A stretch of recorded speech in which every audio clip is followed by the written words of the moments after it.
So the department's response to the Inspector General's youth program recommendations is insufficient, as we knew it would be. The report talks about Robert Kane and the theft of equipment as the incident that exposed deficiencies in the system. But why were they not already aware of deficiencies in the system? They didn't have any standardized programs. They didn't have any standardized training for supervisors. They didn't even have enough people to supervise cadets. Yet the chief of police calls the cadet program overwhelmingly successful. But there's no measure of what happens once cadets leave the program, and no evidence of how cadets themselves even benefit so overwhelmingly successful to whom. There is evidence, however, of cadets who have been harmed by the program.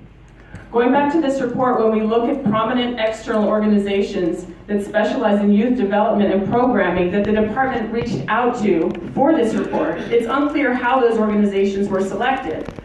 The Boy Scouts was one of the organizations that received questionnaires asking for feedback, but the Boy Scouts are renowned for covering up sexual assaults committed by Scout leaders, and they contributed to the LAPD minimizing what happened to LAPD explorers, 27 of whom were assaulted in this program's history.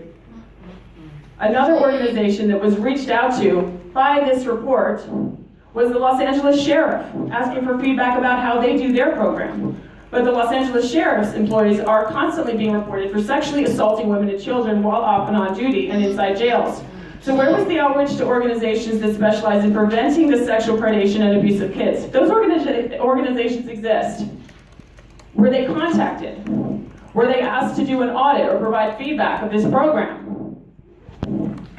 After it was found that Robert Kane had raped a cadet, this department and board talked to the press about how there would be top-to-bottom investigations of every youth program, and we knew nothing would come of that. We knew that. The LAPD cannot report on itself. It cannot investigate itself. And every time this board fails to challenge that, they demonstrate how they are just another arm of LAPD.